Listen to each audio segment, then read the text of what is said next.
and a welcome in or welcome back. It's a MonkieMar. Before we get into today's video, please make sure you click the like, the subscribe, and the bell for notifications. It is a blessed condition, believe me, to be whispered about at street corners, to live in other people's dreams. Candyman, Candyman, Candyman, Candyman.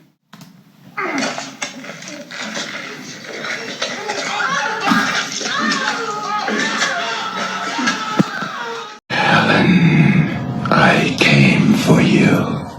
Hey guys, welcome in and happy Halloween. I decided to do a video on a Halloween crime story, so I have decided that I am going to do a video on Ronald O'Bryan. Has been called the man who killed Halloween and the Candyman. And with that, guys, let's get into it.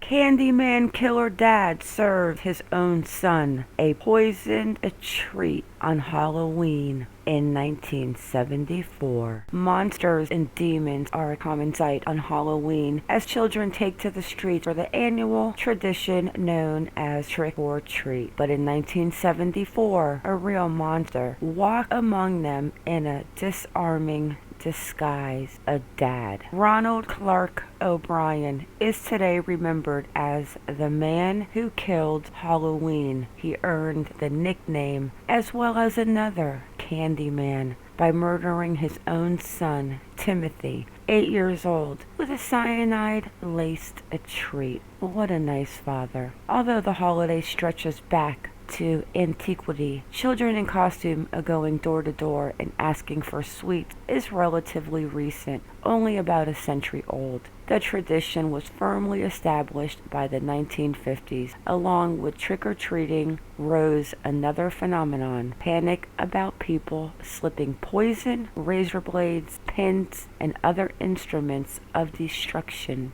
into the goodies. Most of these horror stories have been relegated to urban myth. O'Bryan is the one documented case that is cited when talk turns to killer Halloween candy. O'Bryan, then 30, his wife Daneen, and 2 children, Timothy and Elizabeth, 5 years old, started Halloween evening with a meal at the home of another family, Jim Bates and his wife and children, in Pasadena, Texas. After dinner, the 2 dads left the house, escorting 3 children, Bates' son and O'Brien's son and daughter, out into a drizzly night for the annual candy hunt. One house along the route was dark, but the children still rang the doorbell. There was no answer, so they moved on. O'Bryan lagged behind them. Moments later, came running to catch up. He was waving 5 giant Pixy Stix, 22-inch straws filled with flavored sugar. He told the kids it was their lucky day because rich neighbors were distributing expensive treats. Each of the 3 children on the walk got 1 Pixy Stix.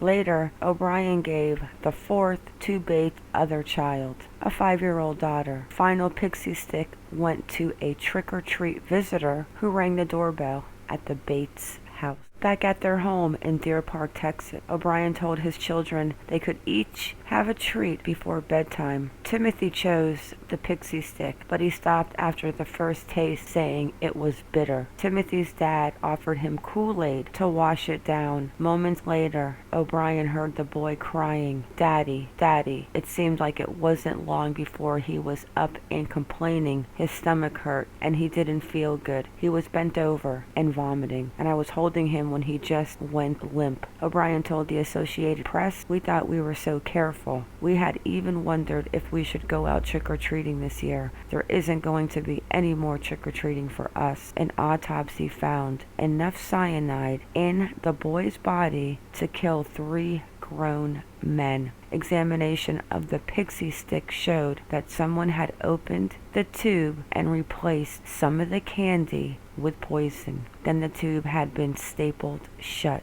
One of the children, who had gotten a tainted Pixy Stix had been tempted but fell asleep before he managed to pull out the staple. The other tubes were recovered before any child tried to eat the contents. Yeah, very scary, creepy. What a scary Candyman creeper. Police became suspicious of O'Brien's story, especially after he offered his version of how he came into possession of the deadly treats. He said that he rang the doorbell at the dark house, and a man thrust the 5 Pixy Stix at him. He said he saw nothing but a hairy arm. It turned out that the man who lived there was an air traffic controller, and he had 200 people vouch for the fact that he was at work at the time this was supposed to have happened. Then detectives delving into O'Brien's background came up with startling facts. O'Brien, an optician who worked for Texas State Optical, was about $100,000 in debt, had lost his house, and was on the verge of losing his car. He was also about to lose his job because his bosses had discovered that he was stealing. In the decade before the crime, he had been booted from 21 other positions. To top it all off, investigators learned that he had taken out about $60,000 in life insurance on his children. Police speculated that O'Brien had planned to kill his kids for insurance money. Within days, O'Brien was under arrest for the murder of his son. Detectives were never able to pin down the source of the cyanide, but several witnesses at O'Brien's trial, which started in May 1975, told of his interest in obtaining the poison and how much it would take to kill. His sister-in-law also said that at the boy's funeral, the grieving dad mused about using the insurance money to take a long vacation.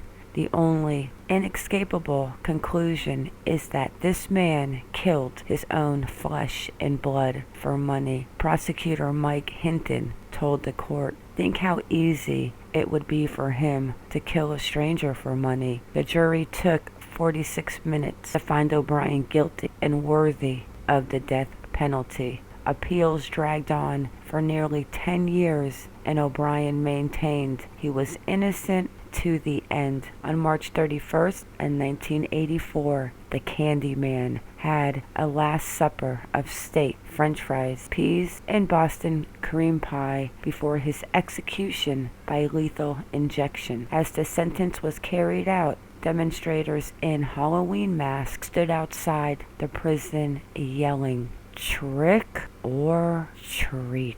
Everyone have a scary, happy, safe Halloween, and watch out for those treats, guys. Alright guys, drop them comments, drop them opinions, and with that, it is a wrap. I want to thank you all for coming in. Thank you for watching. Please like or dislike, whichever you prefer, and subscribe. Everyone have a good day or a good night wherever you are in the world, and stay vigilant. I am out.